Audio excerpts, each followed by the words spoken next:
Well, I don't know. We have lived a rather uneventful life in a way. Olive and I are getting older now and doing less. But during our younger days, I first of all, I was born in Ohio and came to Pennsylvania, Sharon, about when I was 2. Then we moved to Grove City after that for a little while, and then out to Wesley. My parents were Ralph Gilchrist and Carrie Critchlow Gilchrist, and they were married in 1915 and always lived on a farm until retirement. In 1921, April 21st, my mother had a big surprise. She gave birth to twins. And Opal was born first, and Dad said he had to run around with her under his arm while she was squalling to get clothes for another one coming, and that was me. 5 minutes later, I was born. And the doctor charged $5 for delivering Opal, and I was free. I thought that was interesting. They wouldn't do that now. Be like $10,000 for one, huh? And we lived out in what they call the Van Dyke Place in Marion Township in Butler County. And when we were 2 years old, we moved to the west of Harrisville, to the only home I knew until I got married. And I had 5 brothers and a twin sister. And we lived on a farm and had very little to play with, but not much time to play. I can remember playing in the sand pile we had, building towns and planting trees with twigs as a kid. And we had 1 bicycle, 1 tricycle, 1 wagon, 1 sled, and we used to line up on the porch and take turns, right, our turn, and everybody waited to come back till their turn came. And for the time we had to stand up on stools to do the dishes, but my mother proudly left them all the time for us. And she liked to cook and sew, and we did most of the other work.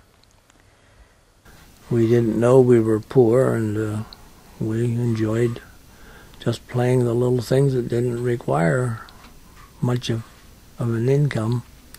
We played tag or hide and seek and rolling in tires and shinny and hockey with those old tin cans. Just things that didn't require. We didn't really ever have a good bicycle. We had a couple of sleds. But you don't have to have a lot and have fun if you don't know what it is to live without them. Well, it's tough. One thing that was interesting in my mother's life was the fact that she was born in Missouri on a farm that was along the same road that Jesse James traveled when he went out each time, and I often thought we'd like to go out and see where that was, but we never made it. Her sister, Stella, went out one time and visited the old area where they lived. She found the farm and what people that were around there that she knew or possibly related to, but nobody knew much more about that. Grandmother Walker, she and Granddad brought the family to Pennsylvania from Missouri. And on the way, of course, they had crossed the Missouri River in a stagecoach. And it is my understanding that Aunt Stell's twin sister died on the way out. I'm not sure about that, but that's the story as I understand it. And I remember how we used to race up to the post office or the store where the post office was located to get the mail. And oftentimes in our bare feet we would stubble our toes on the concrete and the toes would be bleeding or we'd lose a toenail. But we would race to get there first. We'd sit on the edge of the porch and one would go out and ride out the lane toward the chicken pen, and there was a half circle out there, and we'd circle around and come back, and then it was the next guy's turn. And I don't think we ever argued about it. That's just the way it was. If you wanted to do it, you took your turn. Dawn had a pair of skates, but I never ventured on them too much. Our older brothers were 5 years older than we were, and when we started to school, my mother would say, "Now you boys, make tracks for the girls." And they did. They made as big a track as they could. We could hardly reach their footsteps, you know. But we would go through the woods and get out on the road up at the top of Harmony Hill and go down the hill to school, to Harrisville, to the schools. And in the evening, in the wintertime, we often would go over with one sled and meet the other kids on the hill, and we'd all slide down that hill. And it was such a big hill to us, but now it doesn't look very big at all. And we'd ride belly smacker down the hill and see how far you could go. It took a few seconds to go down and a half hour to come up. And then we'd have a bonfire up there, and this was all possible because there was hardly any traffic. Just a dirt road. When we were living at the home of my uncles, they had a lighting system that probably was pretty well advanced at that time. It was a carbide-fed gas that came from a tank out in the yard.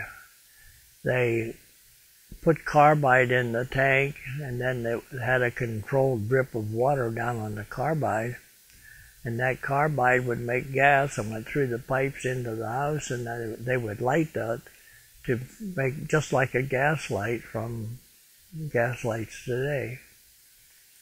I suppose that was a pretty advanced system at that time. I also require, while living over there, about the churn that we had on the porch that was used to separate the milk and the cream to make butter. And you turned the handle, and the speed of the gears it controlled the paddles.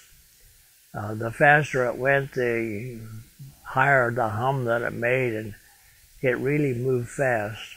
And I wonder if we realized how dangerous it was at that time. Many fingers had been taken off. Matter of fact, Olive's brother lost a finger in a churn similar to that. My oldest brother, Ken, was born in 1913, and Lloyd, the next, was born in 1915. I was born in 1920. So as we grew up, Ken was just enough older that I didn't have too much time playing with him, but more with Lloyd. We did a lot of things together, like mowing the lawn and taking care of washing the school bus and things of that type. We must have been about 7th and 8th grade when they put out our toilets in the high school. And we got to go over and use those flush toilets, which was really something. Then we got over in high school, and they had a high school building with a big auditorium in the center and 4 classrooms. And then we had the freshman room and the sophomore, junior, and senior. We had 4 teachers, 4 high school teachers. And when our class graduated, we were 25 in number, 25 of my classmates. There had been more along the way, but some had dropped out. And of those 25, 6 of us were cousins. Because my mother's family was a large family. And our brothers and sisters lived around there. And you would think that we didn't do many foolish things back then, but I can remember driving the old 28 Chevy that had the top removed, and I would sit up in the back of the seat and drive with my feet. Now that today, we wouldn't think much of that, would we? I remember sled riding, coming down the driveway, and there was a car coming, and just luckily I had my knees, my feet up high, my knees bent, and the automobile hit the back end of the runner that stuck out behind. I also remember sled riding on Route 8 one night when an automobile came down, and there must have been 20 of us, and it didn't know where to go, and veered off the road below my brother's house and went way down in the field before it got stopped, but nobody was hurt. When we were kids playing, we had one swing, one sled, one pair of skis that were Dawn's, one pair of ice skates that were Dawn's, and one little wagon. And we would sit on the porch in the evening after our work was done and take turns. We even had one tricycle when we were wee little. And he'd go out, and we had a house, a wagon shed, a barn, and a chicken coop way out there on the road. We'd go out and ride around and back, and then it was someone else's turn with all those different toys. And we used to have a pile of sand, and we built cities and all sorts of things in the sand. And on Sunday we would play town ball. That's because it only took a few people to play it. Town ball, you only ran to first base and back. And often in the Sunday afternoons, Aunt Leith and Uncle Si would come up, and we'd all go for hikes in the woods. And they'd always bring bananas and oranges and candy, which we didn't have. Probably our only orange of the year would be we'd get at Christmas time. And at Christmas, our Christmas didn't amount to a whole lot. We never got a lot of things, but we didn't expect a lot of things. I can remember once I got a little doll crib and a little dark-haired doll. Straight hair. My hair was straight. Opal got a little crib and a curly-haired doll because her hair was curly and blonde. And we used to go out to my Uncle Dick's for Christmas, the whole Critchlow connection. There'd be 60 or so people. And we exchanged gifts. We drew names, and you got one gift. And we had big meals. But the girls my age were split in half, and one year we washed the dishes, and the next year the other group did. The adults didn't do them. It was a lot of work. We were still going out there when Cliff and I got married. I also remember in the country store there was run by Mr. Adams, where you could buy 20 pieces of candy for a penny. And he had showcase with little windows out front with all the samples in, and you could order most any kind of penny candy. Oftentimes, though, instead of buying a candy bar, if we had a dime, we'd maybe get 3 bananas for a dime and have bananas instead of a candy bar. One of my favorite pastimes at that time was playing horseshoe.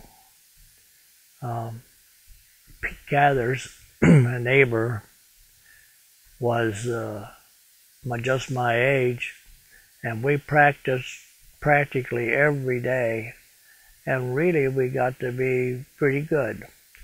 And we often played the old timers in the evening, and it was quite a thing to win the game over them. One year, in 1936, the year I was probably a freshman in high school, maybe a junior, the Critchlow family hired a bus, and we all went up to my mother's brother's, Elton Critchlow's, in Olean, New York, in that old rattletrap of a school bus. Back then, they weren't really nice like they are now. And Uncle Warren lived in Bradford, and Uncle Elton lived in Olean, and And the boys, my older brother's age, slept in the barn. The little kids stayed with their mothers at, I don't know if they're on the bus or at Uncle Elton's. And the girls my age went out to Bradford to my Uncle Warren's and slept on the floor. We were there for the whole weekend. And everybody in the family was there but my brother Don and my dad. Dad stayed home to take care of the farm and the animals, and I think Don probably was working. During the Depression, I was janitor of the grade school and then the high school, and I made $6 a month at the high school and $2.80 a month when I was janitor of the grade school. Now, that was money that went home and was used to buy bread and different things, because actually we had no money for a long period of time. I marvel today to think that we have a home paid for, we have a $27,000 automobile, and back then a new automobile cost $600-700. Matter of fact, the first car I bought was a 1932 Chevy. I paid $65 for it. My dad was a farmer, and that's what he liked to do, until we all were in college. Then he started working at the Bessemer, because you couldn't make money on a farm. But he didn't make much money. He worked first in the oil fields of Bradford. Then he came home and worked at the Cooper Bessemer. And Don and Bill were in college. And they became electrical engineers. Then Opal and I went to college. And Dad was getting $18.75 a week when we're four of us in college. Can you imagine that? But what helped the boys a lot during college is when they were in the service, when they came back from the service, the government helped pay for their colleges. And I worked for Franklin Roosevelt for the National Youth Association, and I got $10.80, I think it was 80 cents a month. And that paid my tuition at college. And our books, we rented what we could, maybe $1 a book.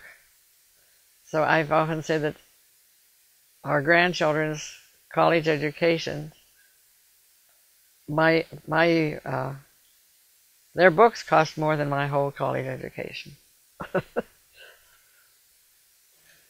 And Opal and I, she got a scholarship from the Ritz Scholarship from Butler County, because she was the valedictorian of the class, and which gave her enough to pay for her tuition. And we went home from school each weekend, college each weekend, and fixed food to take back. We didn't even have refrigerators. We had a window box. And you kept everything in the window box, everything else that you canned. So it was fit to eat when you got there. And we had a roommate, Mary Grace Gardner. She'd bring $5 a week for the three of us, and that bought everything we had to buy at the store, and we took the rest of the food. And once in a while, we'd have enough left over from that $5 that we could buy a little steak or go to the restaurant downtown in Slippery Rock and eat out once. It was amazing. We rented rooms that were unfurnished and took beds and dressers and tables with us.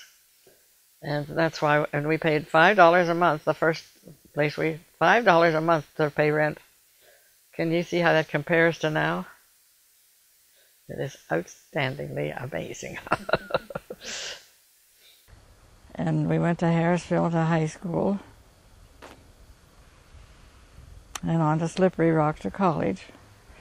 My two older brothers went to Tri-State and became engineers, and Opal and I went to Slippery Rock and became teachers.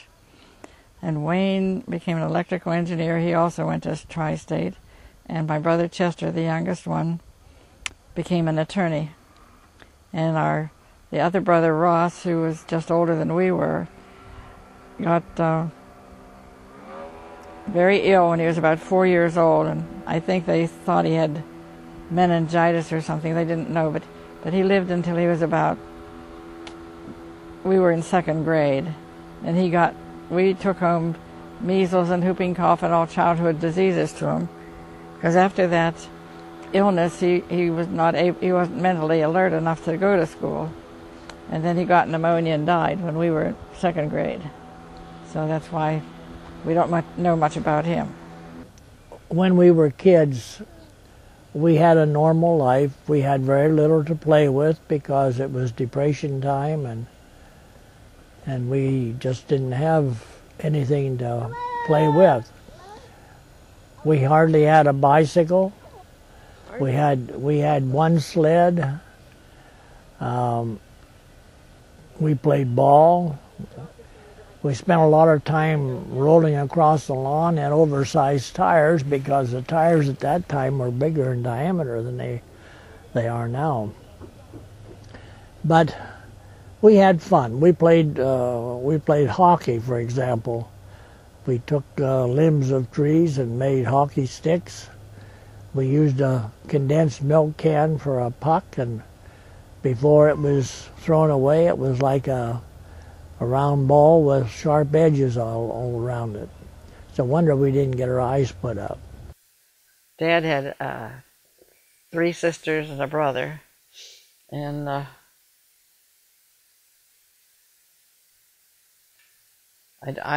his mother died when I was in 5th grade. I don't remember much about her. I just remember that she was pretty and she had beautiful white hair. White like opals. Dad's dad, I remember he lived longer. He was still living, I think, when Cliff and I were married. And he had a girlfriend in Toledo, Ohio. And pretty often he'd run over to Toledo, Ohio on weekends to see his girlfriend. He came home one Sunday afternoon and didn't make the curve, and he always rode his arm out the window, and he broke his arm when the car turned over. That's a thing I remember. But I don't know. We were much closer to my mother's family, and it was a big family. She was one of 13 children, the oldest girl. And when she taught school, in a country school, she had gone to Slippery Rock and gotten her teacher's certificate before she graduated from high school, because she never lived where she could go to high school.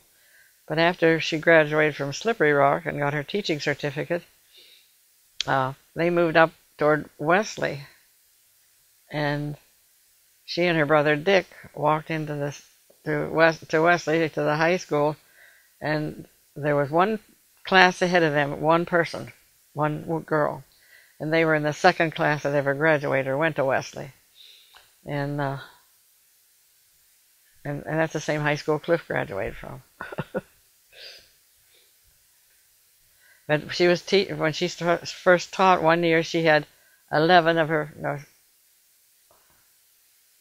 not that many, probably 7 of her brothers and sisters in the country school that she taught. And I said, were they any problems? She says, never. She was little and spunky.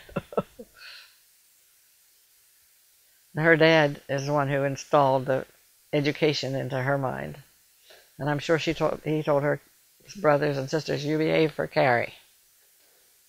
By saying my dad. My granddad, my dad, Ralph, seemed to be a tall fellow because my mother was 5 feet and he was 6 feet. Button Jeff. But she was the ruling hand of the family. And we kids never heard anything but that we were going to college. We never heard there was a chance we weren't. So we just automatically went from high school to college. It was never a question. I said to my mother, I'd rather be a nurse.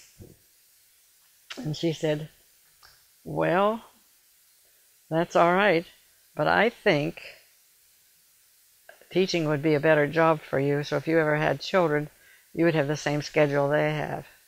she had to have a logical reason for it. And it did work out. It worked out fine. And I think it was a lot easier on me than being a nurse would have. That's a hard job. And there's nothing else right now that as I think back, that I would rather have been than a teacher. I really enjoyed it. And I liked working with the little ones, and they need people who do that. When we went to Victory, I thought I wanted 6th grade, and the principal said, well, I think you are better suited for the little children. We've got some other ones who can't handle them. So I got 2nd grade for the rest of my life. And I think he was right. We moved to Wesley when I was 5 years old, and I started school then. And went to the one-room school in Wesley 7 years. I said the 8th year, I took the test at the end of the 7th year, and my scores were higher than some of the others, and they said, well, if you want to go to high school, you can. So at 12, I was in high school. And then after 4 years of high school and 2 years of college, I was the first one or the last class that was able to teach on a 2-year certificate. So I was teaching school in a country school at 18. And the first year I taught a full year, I had 67 kids in one room, and we had the grand pay of $800 for a year, which you figured out, I suppose, would average about 40-50 cents an hour. And that was a fair pay at that time, but when you compare it today, it's quite a difference. In 1938, the Wesley Church and the Harrisville Church had the same minister. And that year at Christmas time, we put on a cantata. The Wesley Church did the acting part, and the Harrisville choir did the singing. They came to our church to practice one time, and when I saw Olive in the choir, didn't have any idea who she was. I don't know what it was about it, but it took my eye. And I saw him watching me. And after the program, he said to Margaret Orr, who is that girl over there? I'd like to meet her. And so we met. And I asked one of the Orr girls who she was, and she told me she was Olive Gilchrist and lived on a farm outside of Harrisville. We had the Christmas program at our church in Harrisville, and his mom and dad were in Sharon. And he came over and he said, I was with another guy, and he said, would you like to come up to my house after the play? And so all of the young people went up there, and he gets me over in a corner and says, how about a date? Friday night, next Friday. And I said, okay. I didn't know from the man on the moon. And that's when I met him. That's how we met, and that's how it started. We had our first date probably the next weekend or two. The 30th of December. 30th of December. We went to Franklin and saw a show. And that was the beginning of 2 years and something like 8 months before we married. I was in 12th grade when I met him. He said he went home the first night to his mother, and he said, I met the girl I'm going to marry. The first night. But he didn't tell me that right away. He told me that a few weeks later. I said, how did you know? He says, I just knew. When I started to date, of course, it was during the Depression, and Dad didn't have much to come and go on either, but he always managed to get a little. And he would run a bill down at Campbell's service station, and he told us that whenever we went out, we could put $1 worth of gas in the car. And so we would usually, we'd end up, I'd have $1 in my pocket, and we'd go into Grove City on that $1 worth of gas, and we'd go to a show and go down to the Bessemer Restaurant or one of them and have a little Sunday or something and still have a little bit of change left over. But that's the difference in the way things are today. It was amazing for a senior high girl to be going with a college kid. A kid was through college. Isn't that something now? I remember my first year of teaching was when Cliff was in the service, and Larry was just a baby. I taught down at the Miller School in Slippery Rock Township. And that's the first time I ever had a pair of slacks on, pants. You didn't wear them. But I got a wool pair so I could go out and play, be outside with the kids when they went out to play. The one-room schoolhouse, they came over in the end of August and said, I hear you're a teacher. The school directors did. We'd like you to take the job at Wesley School right across from your house. So May Garris said she'd keep Sue because Larry was in first grade. And so I took the job, and I can't remember, I think it was like 49 kids, all 8 grades, 8 first graders, 2 second graders, I think 2 third graders. I can't remember the 4th. The 5th grade, I had Nancy Mathias. In the middle of the year, Gary Hutchison came in. So I had 2 5th graders, and I had 7th and 8th. Maybe I didn't have 49, but I've always thought I did. And you had 40 classes a day, and you had to teach every class, except when we got into 5th and 6th, 7th and 8th grade, we put 5th grade history one year to 5th and 6th graders, and then the next year they had 6th grade history to the 5th and 6th graders. The same with geography, and for the 7th and 8th, the same.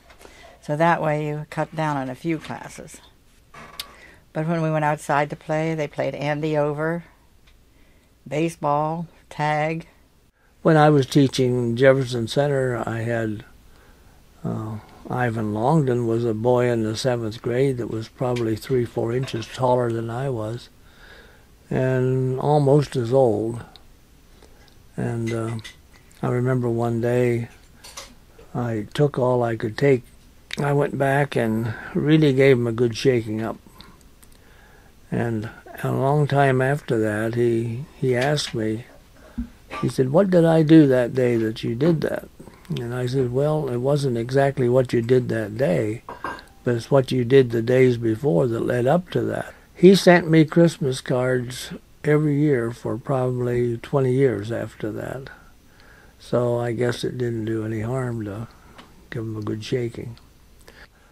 I did my student teaching in that same school, and I had good experiences there. I even shook a young fellow, and I had no business doing it at that time, I mean, as a student teacher.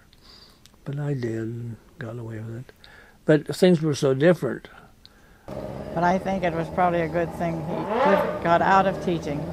He didn't have the makeup to take confusion and that sort of thing. He probably would have been really rough on the kids. I probably would have gotten into trouble before the year was up. We had a potbelly stove in the middle of the room that you had to fire up in the morning to get the place warm enough. And take the ashes out in the morning and get it really going. In the evening you had to cover it. You loaded it up with coal and turned the damper off. And then it smothered all night. And in the morning you could dig it up and it would burn again. And for 6 years I taught all 8 grades, or that type of, and then the 7th year we went to Victory, and I taught there for 34 years. After I'd been there 3 years at Wesley, I talked the school directors into letting us, Miss Yard and myself, divide the group, and I took the 5, 6, 7, and 8, and she took 1, 2, 3, and 4. That's why Larry and Sue went down to Yard School before we went to Victory. Aiken School, yeah. Miss Yard was the teacher. And then they assigned me to Walters School, and I said, I can't take that. I don't drive. They said, "You've got all summer to learn." So I did. That's when I learned to drive. I was 30. Wow. I was more than that. I was probably 32. And that they told me that they had some really bad kids down there. That the last teacher was a man, and they'd driven him out. And I was to go down there and take care of those kids. Well, when I got there, fortunately, the big bad boys were not there. And the biggest boy, I said, "Bill, how would you like to be my janitor and take care of the school and have it warm in the morning for the little kids and wash the boards and sweep the floor?" And he did it. And he said to the kids, "You're going to be good for Mrs. Miller." And they were. My first day of school there, not knowing a soul, I called the roll to see the name with the face, and I named 3 little boys that weren't there. And I said, "Where are they?" Because they were there. I could count they were there. And I asked one what his name was, and he said, "Butch. Butch Serena." And I asked another one, it was Butch. I can't remember the other. But they all 3 had been called Butch all their lives, and they didn't know their first names. Can you imagine that? I remember one day getting reprimanded when I was teaching down there. The district superintendent came in to observe. And well, spelling classes came up, and in the first grade I'd been, like a lot of other places in schools, if they got 100%, I'd give them a penny. And district superintendent didn't like that. He didn't think he had any right to be paid for learning. And he told me so. We had to carry our water to a water jug and put it in a water jug, and the kids had to bring their own water cups, which we hung on hooks. And they were supposed to take them home every week and wash them, but they didn't always. And they liked to have the job of going to get the water. And, of course, Bill brought in the coal and all that sort of thing. I had my first day in winter, I decided not to go the back road, which is past Victory School now, but wasn't then. And it was those hills, I was afraid to drive on them. So I went down to Barkeyville and across, and just out, I can't remember exactly where. No. It was before I got there. It was where all those Huffmans lived back in there. Almost where Ruth Van Dyke lived. I just turned completely around. Off the road on ice. Didn't know what to do, but a good Samaritan came over the hill, a young guy, and he said, "You just get in there and back that car around, and I'll stop the traffic, and you just go right on." So I did. And I suppose it's the best thing that ever happened. I'd have been afraid to drive. But that was my first experience. Dad died when I was teaching at Jefferson Center, and I didn't find out about it until about 11 o'clock or something at night. And I just left and came home. The man where I lived, Mr. Bunning, went up to the school the next morning and told him that I wouldn't be there. And we took off 3 or 4 days of school, never notified the district superintendent. Nobody knew it but me. And nothing was said about it. They just, it wasn't like today where the whole county ran on the same schedule. But, the things you could do and no one knew or cared. The back corner of the room, there was an old sink that just went to under the school. And we mixed our ink. You took powder and mixed water with it to make ink and filled your ink bottles back there. And the kids for years had been, anytime they'd break a thermos or anything, they'd lift up a little trap door and throw it there. And one day I went back to fill ink bottles and stepped on that trap door and it let go. And I caught myself on the sink. And weeks later I had bursitis. inflammation of the synovial bursa in my shoulder joint. Exactly right. Well, I can remember down at Walter School one day, I took the ice cream freezer and the mix saw and we made ice cream. And the kids loved that. And one time I took down a big pot and we made vegetable soup one winter day, so they all had a hot dish. But it's just fun things to do. Neat. They liked it because I'd go out to play ball with them and pitch, and I couldn't throw very well, but they didn't seem to know that. I did. When we got into Victory School and just had one grade, they had I can't remember, maybe that's the year I had 49 students, Alpha, Hovis, and I, and we each had the same amount. And we had total roomfuls of kids and no place to play. So when we played, we had to move the chairs out or in, make a circle when we had to play indoors. But it was a lot different having that many of one grade level instead of having all 8 grade levels. They had the little Massago rattlers. And one day, the kids came running in and said, "Mrs. Miller, there's a snake at the batter's box," or pitcher's box, whatever. And I went out, and it was a little Massago rattler, and I took Perry Bigley's bat and killed it. And took it in to the science teacher, and he was deathly afraid of snakes. And he had Billy Moore take it back to the woods, instead of showing the kids what a rattlesnake was like. And Perry Bigley took his bat home and told his mother I'd killed a rattlesnake with it, and she burned it. People are paranoid. Then one time we were going, do you remember what Victory was like, where you went down, from the elementary down 4 steps to the hall to the higher grades? There was one there one day, and Kenny Green got it. It was in the building. And one time there was one in the door inside Mrs. Brakeman's room. Those are the 3 that I remember about it.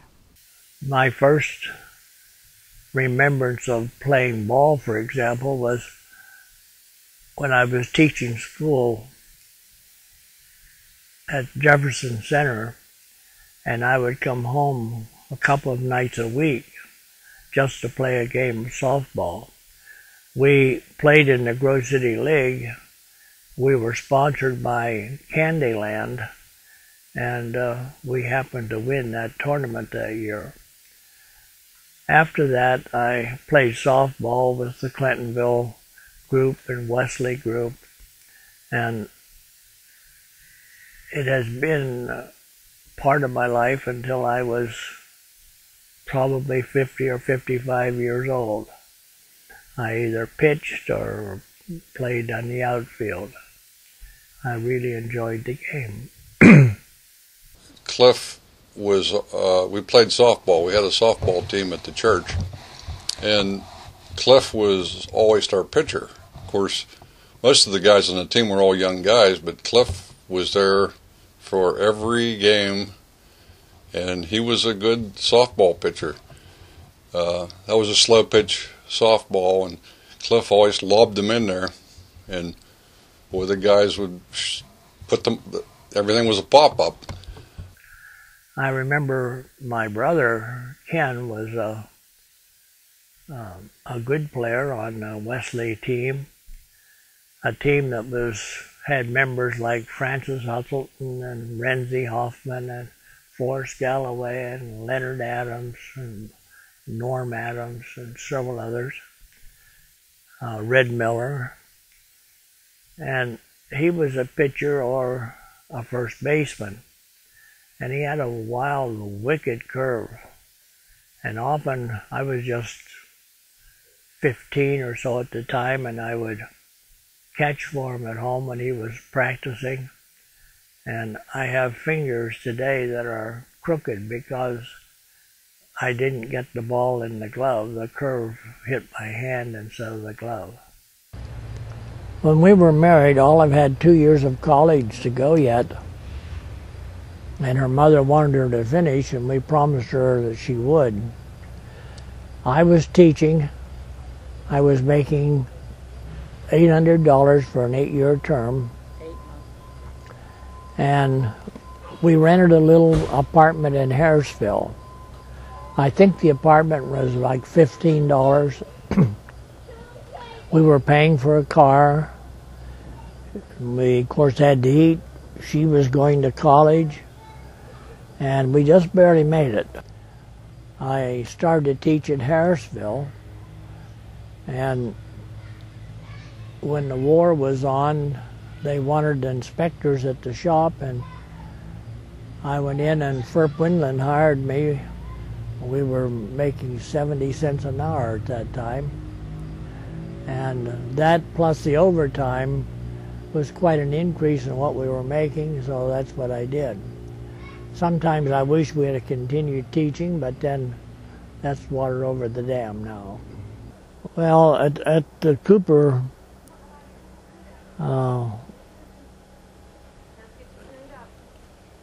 they made diesel engines for the war, and also for pump line, oil lines and so on, pumping gas and oil.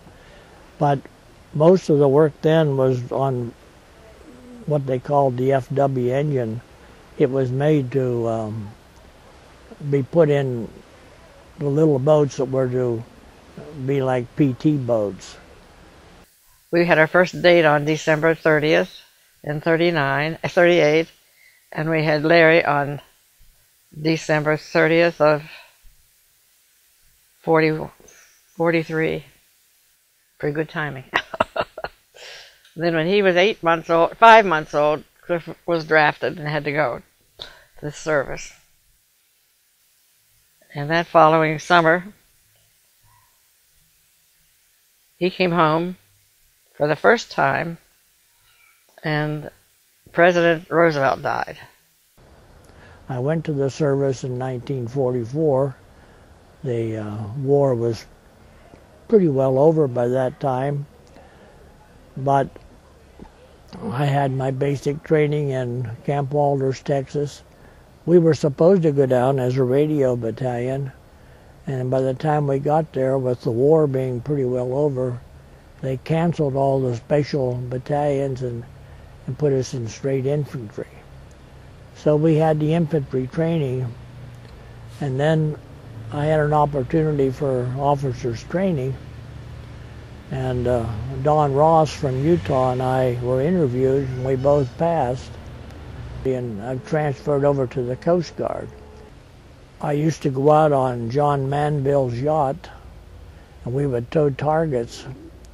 We were 8 miles out, and they would fire 155 millimeter shells at us, trying to blow up a target that we towed 800 yards behind us. And it was my job to sight where they shot and tell them how to what they were doing, and then they corrected their aim and fired again. Each target they blew up was costing $3,000 a piece, and they could blow one up most any time they wanted to. And that's when I went to Virginia Beach at Old Point Comfort, and spent the rest of my time until I was discharged.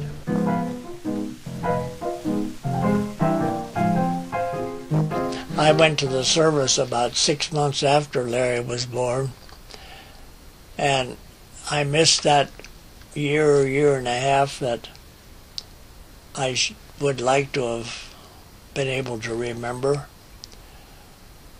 And then by working at the Cooper Bessemer for 13 years, mostly on the 3 to 11 shift, it sort of took a lot away from family life.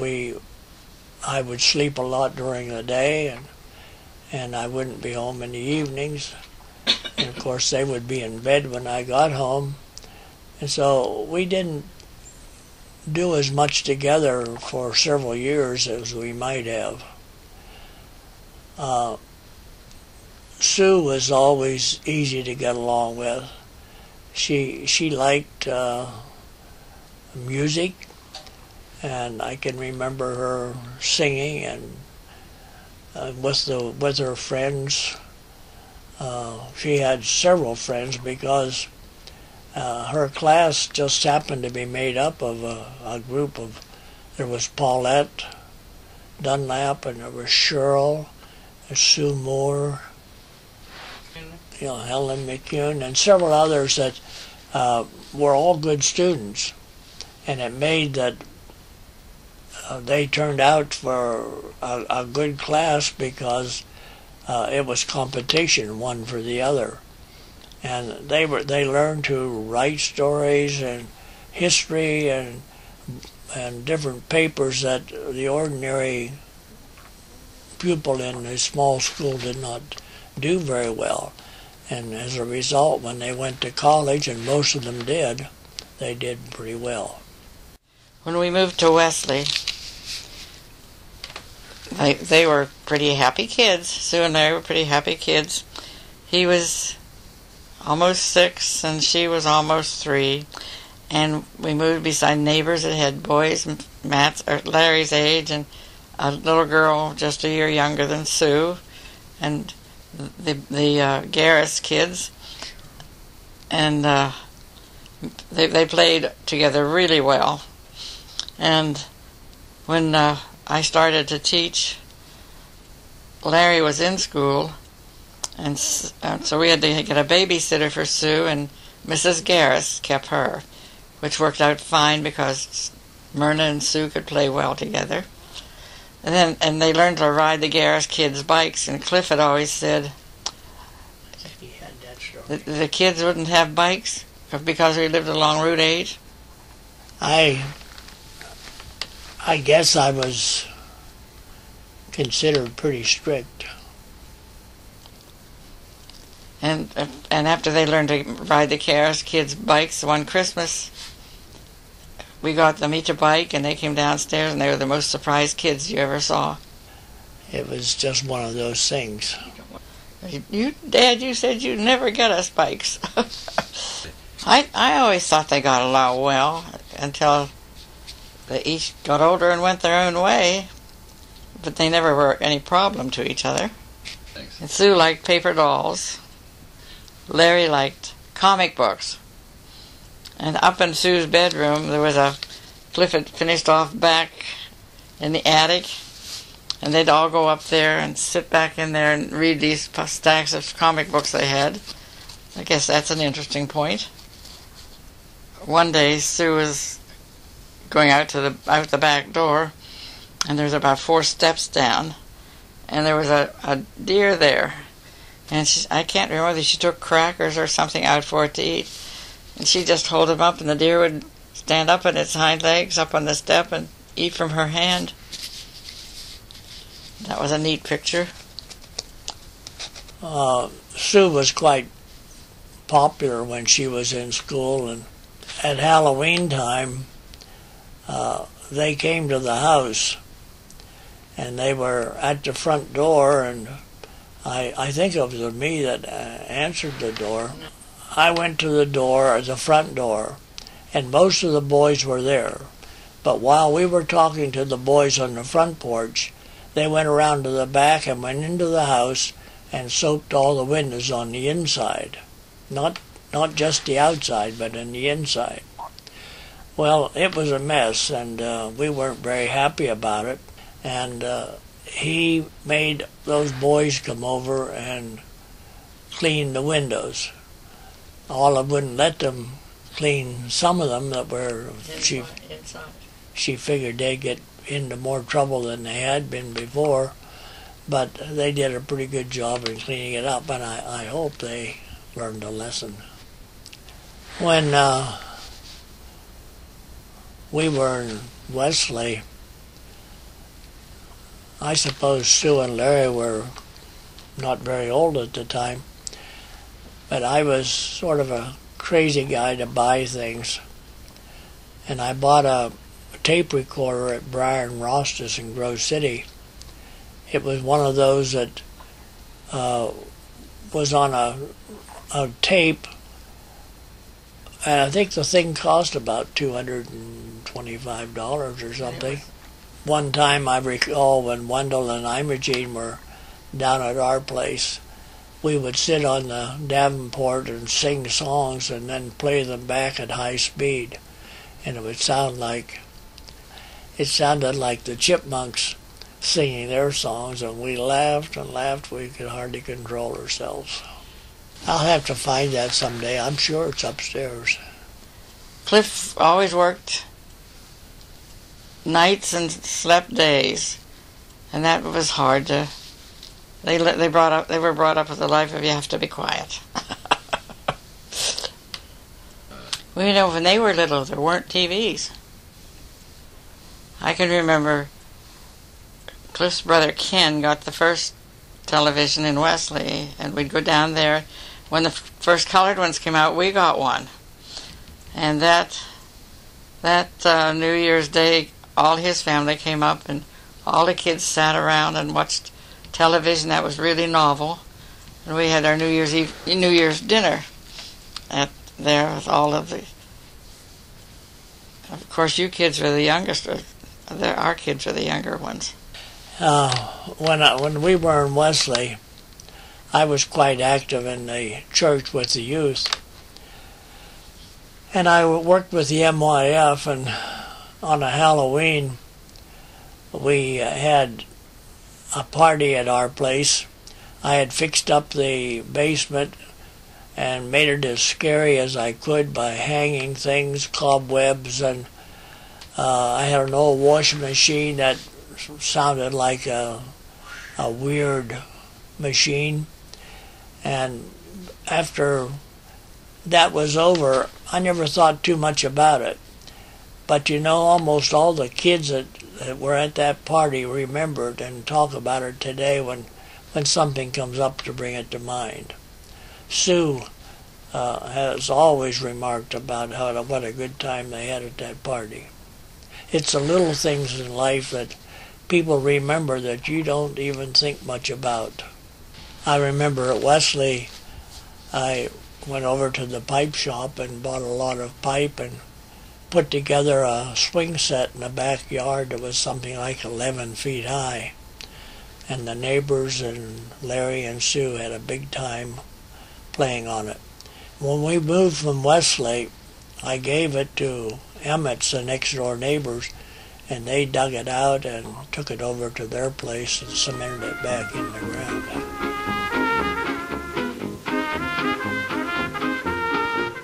Sue was, well, she's big enough to climb on a chair. But the mailman brought our mail up to our porch, and there was a mailbox. And they always raced out to see who could get the mail on the porch. This time Larry beat her and brought it in, and she was mad. And she said, he got it before me. But she got up on the table to get it, and I was standing there ironing on a little mango I had. And to get it, she put her hand up in the mango to reach, and it just went right through. And I said, that's the first time I ever ironed in my house coat. And there was an emergency, and I called my neighbor, and the only one there was old Mr. Montgomery. And he came up and held her till I got my clothes changed. And Mrs. Shellito, another neighbor, came up in her car and took us down to the Bathline Hospital. And all I did was take one of Cliff's white handkerchiefs and put around her hand. And when I got there, they said, that's the best thing you could have done. If you'd have put anything on that, we'd have had to take it off, and it would really have hurt her. So they said a lot of people would have put butter on, and that would be a terrible thing to do. But now they know you put ice on it. Just not ice on it, but cold. And they wrapped it up. And while they were doing that, she went to sleep. She was just totally worn out. And they wrapped it up and told me not to open it or unwrap it for a week. And it got to smelling so terrible. And I called them and I said, are you sure? Is there something wrong with this? It really smells. And they said, well, that's just the old burned flesh sloughing off. And if you unwrap it, you're going to damage any new healing part that's there. So in a week, I went back down, and then I had to take her every day. I don't know how long, but we could walk then. And they dressed it every day. And they had me put cocoa butter on it after it was healing. Then Larry had encephalitis when he was in kindergarten. He got 3-day measles at kindergarten, and I kept him in bed because my mother had said, measles are terrible, don't let him in a lighted room and be careful. And our little neighbor across the way was out playing in the snow with measles, and I took really good care of Larry, and he got encephalitis. That's brain fever. But we found out later that 3-day measles is encephalitis with 3-day measles is the least dangerous. If you get over it, you don't have brain damage, and nearly all the rest you do. And when I went to the doctor, I said, Dr. Furlong, I took really good care of him and kept him in the dark room, and the day after he's supposed to be over 3-day measles, he wakens up in this convulsions. And he said, well, all you can think is you did everything you could right. And I said, well, what about this little guy next door who was out playing in the snow? And he said, someday he'll die of a heart attack. Well, he had heart problems and had a heart transplant and has since died. So that doctor's prediction was right. Wow. The hospitals were full of ill people, and he was put in a men's ward. And the man beside his name was Mr. Wolf. And Larry was a little bit disoriented. And when the nurse would come in and say, well, how are you, Mr. Wolf? Larry was so afraid he thought it was a wolf. And he thought they moved the curtains around. They were trains. But every time they'd say, well, if he doesn't respond tomorrow, we're going to have to do a spinal tap, take him to Pittsburgh and do a spinal tap. He responded and got along fine after he got home. The only thing was he had tonsillitis every time he turned around after that till we got his tonsils out in first grade. Opal had a car because when Chuck left, he gave Opal the car. He taught her to drive and gave her the car. And often when she would be home, she taught in Coriopolis. And when she'd be home, we could go someplace. But one day she took Larry with her, just a little. He wasn't very old, 2 or so, but we had gotten him a little army jacket of some sort and a leather cap to be warm, little fleece lined, and he was in the back seat of Dad's car, or Opal's. It was Dad's, I guess. And she was coming back from Grove City from taking Dad to the Bessemer, and Larry opened the door and flew right out. The door opened the reverse of what it does now. And she didn't know it until she felt the drag on the door and looked back, and he wasn't there, and she looked back and he was up running down the road. So she stopped and got him and took him to the doctor before she brought him home. And the only reaction he had was hives, which was probably a nervous reaction. And when she got him, he says, I just flew like a leaf. But he wasn't hurt, apparently. But she was scared to death. Another incident happened while we were at Wesley. On that same set of steps that Sue fed the deer, she was going down to water the dog one day, carrying a milk bottle, and she slipped and fell, and the milk bottle, of course, broke, and she had quite a gash in her hand. At the campground, one day I came home from school and went upstairs and started to get supper ready. Usually I did that, then I'd go down to wherever he was just to check on him. That day I hadn't gone down to check on him yet, when somebody knocked at the door and said, Mrs. Miller, you're supposed to take the car down through the campground and pick your husband up down there. And I said, is he hurt? And he says, I don't know. Mr. Oprendeck just said for you to pick him up. And I said, well, we had a flood, and I know I can't get the car down through there. But I went down, bumping it, and when I got down there, and Cliff got in the car, and he was just covered with blood. He had a cut on his head. Old dead tree he was cutting down hadn't fallen, and he made a second cut, and as it bounced down, a dead limb broke off and hit him on the head. And we didn't know that then, but he had a broken ankle too. But there were a lot of people standing up along the road watching. And when I couldn't move the car after he got in, they all come down and pushed it out. So they were there for a purpose. And I went up to the house and called the hospital and told them I was coming in. And Mr. Operndecker came up and he says, "Young lady, do you want him to die? You better get him into the hospital." I said, they're going to be ready for him when I get in there. And I'd never heard of anyone bleeding to death from a cut on your head. So, and I got a towel or something so he could absorb the blood while we were going. When he got in there, it took a while till... Well, they were right there at the door at the emergency room, and they took him in, and it took a while for me to find out what had happened. And after they'd taken care of his head and put stitches in it, they asked him if he had any other problems. He said, "Well, my ankle's been hurting me a little bit."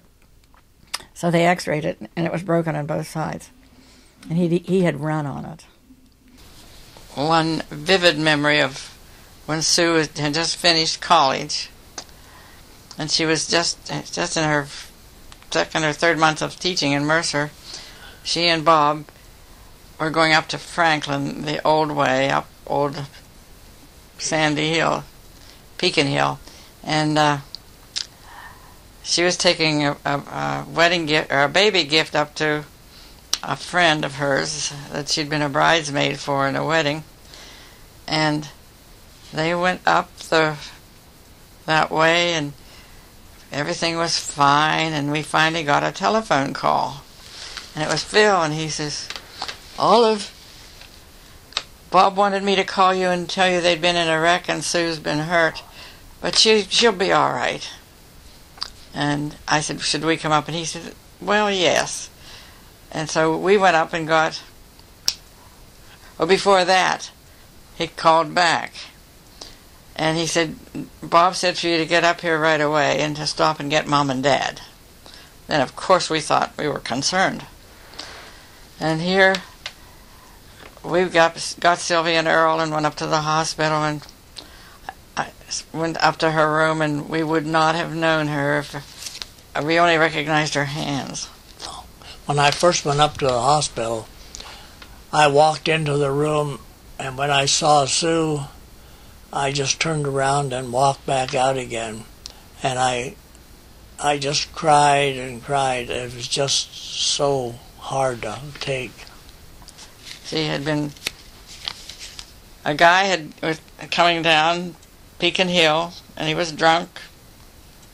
And we found out later that he didn't even own the car and had no insurance or anything. And he hit their car and demolished it, and Sue's head had hit her face had hit the dash.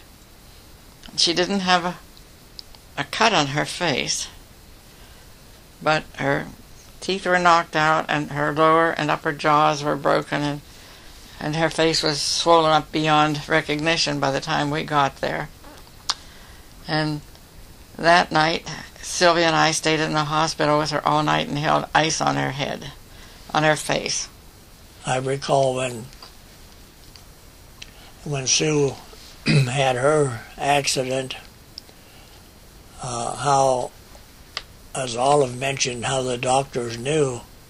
They told us the first day that she would be in the hospital. I think it was like 13 days. Whatever it was, they were right on the ball. They knew from her injuries how long about it would take, and she was out just when they said she would be. And I remember so well that incident of pulling the wires out of her head. It was really a terrible thing. He just took pliers and pulled it, and it must have gone from her jawbone right up through her temple. And I just walked out of the room. I think I took her to Pittsburgh every week for 6 or 8 weeks after she was home to have things of that type done, but it turned out pretty well, except her teeth. That was That was quite a problem to her. Most of her teeth were destroyed, and at that time she went to Dr. Clements in Grove City, and the cost was over $3,000, and $3,000 at that time was quite a lot to pay for work on your mouth. But he did a good job, and she's had fairly good luck with him ever since. One of the other things that happened to Sue in her wreck was her nose was broken, and the doctor was sort of strange that when he operated, he put a strut in. It was a piece of plastic with little holes, and they put that in her nose, and it did a good job. But they thought that Sue was under the anesthetic, that she didn't know what was going on, and she heard them say something to the effect that just tacked on the bill pretty good because she has insurance or something of that type. And she wasn't very happy to hear that. When Larry was in high school, he was either about to graduate or had graduated, but anyway, we had bought him a 1960 Plymouth, or Ford Falcon it was. And on the night of baccalaureate, which was a Sunday night, for Sandy, as she was graduating, he had been over into Clintonville playing with Bob and Gary and some of the others. I think it was basketball that they were playing, or out on just outside in the yard. And on the way home, as he went past Victory School a short distance, his front wheel went off of the road, and when he corrected, he went back across the road and wrecked the Falcon. He wasn't hurt. The car was demolished, but he did go to baccalaureate that night with Sandy. It was one of those experiences. Probably the worst thing that we could ever experience happened when about 2 years after we moved over here. One morning about 7 o'clock in the morning, the phone rang. And when I answered the phone, Larry was on it. And he told me that Jeff had been in an accident the night before. And I asked him how he was, and he said he didn't make it. And that was the worst news and the biggest thing that has ever happened in our life as far as this family is concerned. He was a sophomore in Clarion College, and they had been out to a party they were having with the baseball club. And on the way home, his friend was driving and hit a culvert. Hit a deer. And his head went out the door and probably broke his neck. There are some of the things that happens, I guess, when you live 90 years.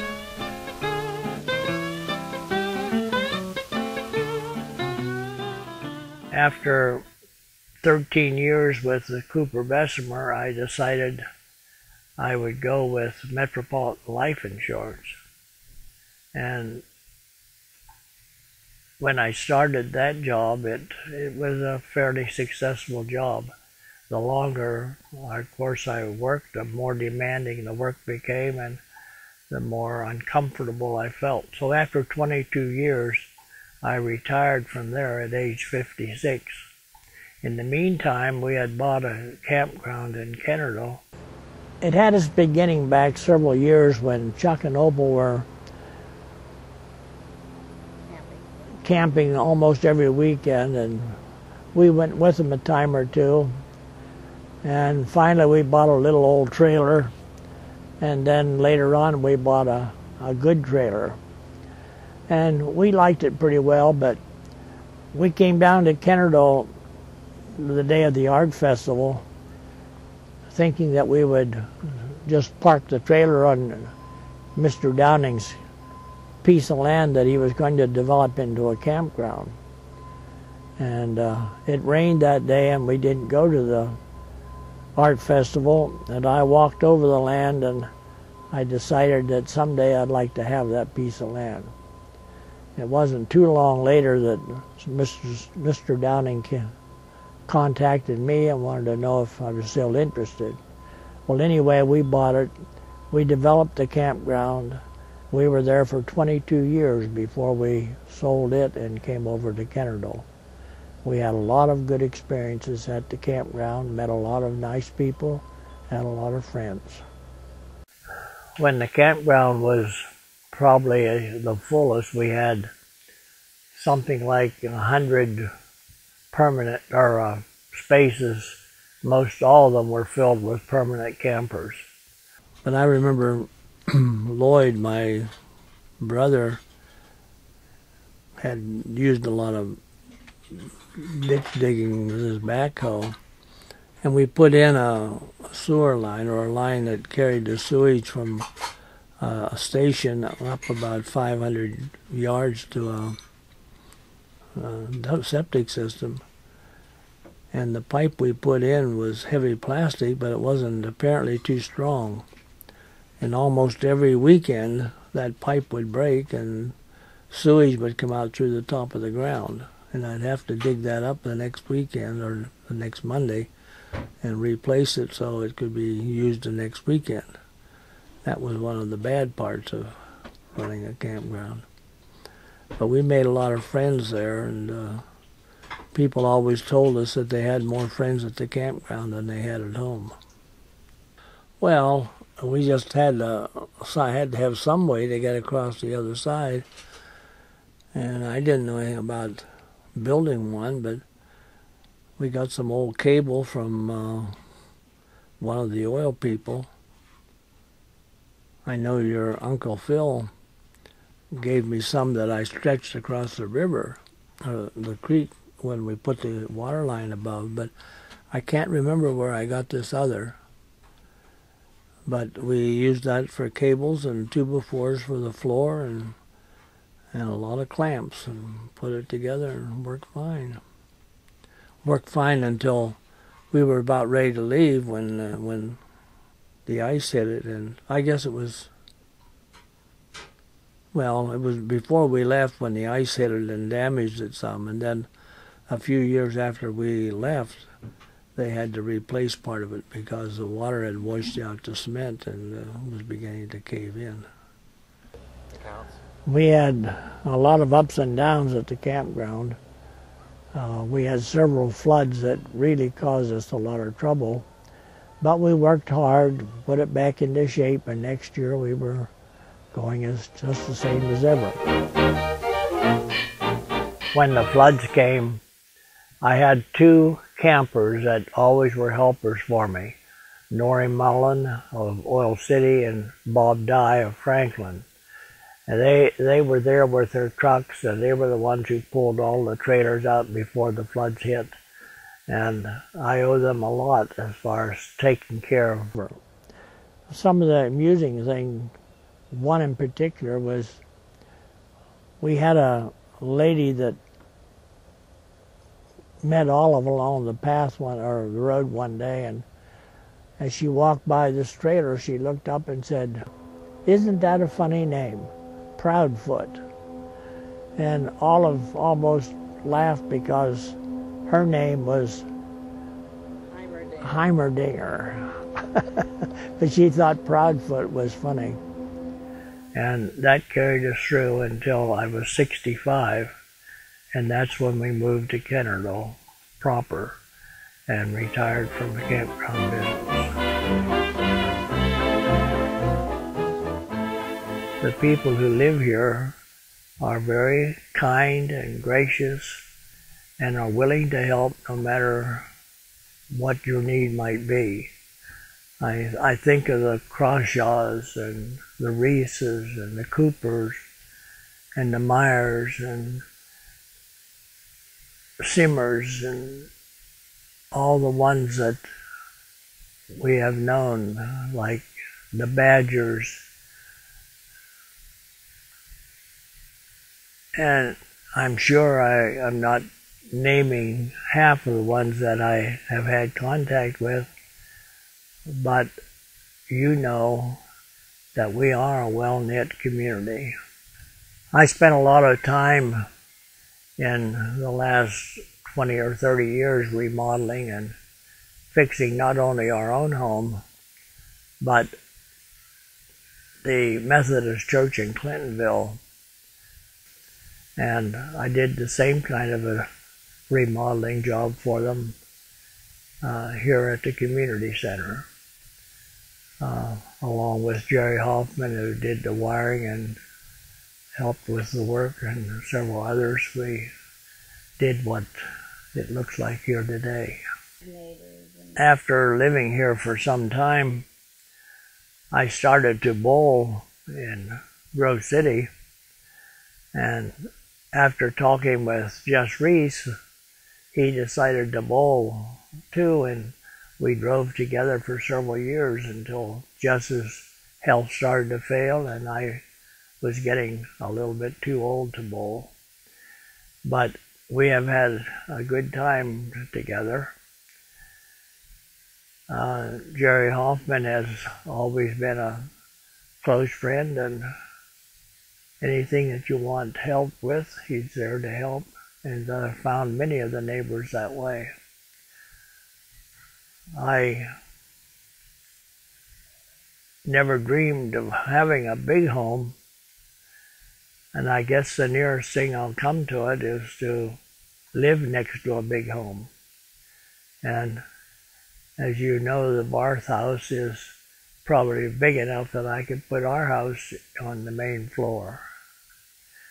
So even though I'll never have a house like that, I'll enjoy seeing his and his living in it.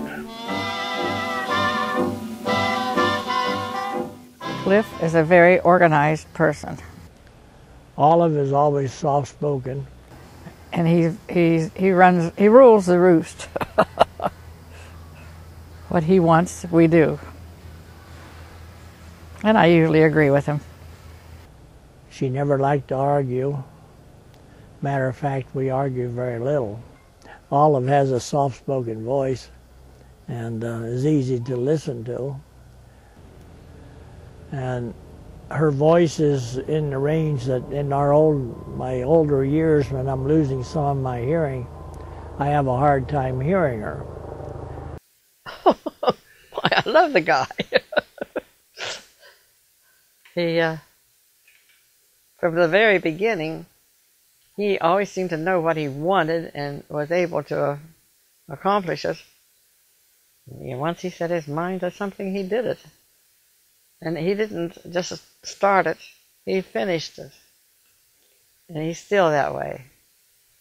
Even if he's cleaning up the kitchen, he doesn't stop until he's finished. When I have had my health problems, he's takes over just like it. Part of that goes back to his mother, because after his father died, his mother didn't have good health, and he'd come home from school or from teaching every weekend and do the laundry and the washing and the ironing and all that before he'd go back to, and I'm sure he did a really good job. Olive started to teach after we moved out to Wesley, and has been a big help in the finances in the family for the 37 years she was teaching and now in her retirement. Cliff is determined, intelligent, and his ability to write and describe things are amazing. Father and grandfather and great-grandfather. His favorite thing is watching football and baseball, and then it goes to hockey and basketball. So it gives him things to watch on television. Well, Cliff is a great husband, father, grandfather, great-grandfather, very caring and considerate. He was a lay minister for a while, and many of you have probably gotten Christmas cards from him where he's written some interesting things for Christmas. See, but I never could express myself like he does. He was always good company, interested in many things, even on our vacations. He's been wonderful, and we've had a good life, and better than either of us ever expected, I'm sure. I just can't understand young people today who can't adjust to living together and getting separated. I can't ever imagine being with anyone but him. He's always been so considerate of me. Even the first year we were married and we had nothing, we decided not to have a Christmas. But when Christmas morning came, I didn't have anything for him. I didn't have any money for anything for him. But he got me Christmas presents. And I felt badly, but that's the way he wanted it. He had more fun out of giving, I think, than receiving. I remember once I think he got me a typewriter so I could make papers for school. But he put bricks in the box with the typewriter, and I couldn't figure out what in the world I was getting. Yeah, he had good taste. We have had 68 years of marriage together, and we plan on another one or two before it's over. I've often said that I think my generation has been probably the most fortunate of any time that I can recall, because although we didn't work for big money, we always had a job. We never had to worry about being laid off if we did our job. At the end of our time, we had a retirement that we could put with our Social Security, and in most cases, and in ours, has been sufficient to carry us through. I don't know that I have accomplished anything big. I don't know that I can be remembered for anything that I've done, but I have lived a comfortable life, and with a family that has caused me no trouble, with kids, grandkids, great-grandkids that have turned out to be all successful. And for that I can be thankful, and have had the best of all. Marriage that lasted for almost 69 years at this time. Happiness is just a point of view. If you have it, here's the thing to do. Keep your sunny side up, drown a frown with a smile. If you think it's raining for you, just remember others are blue.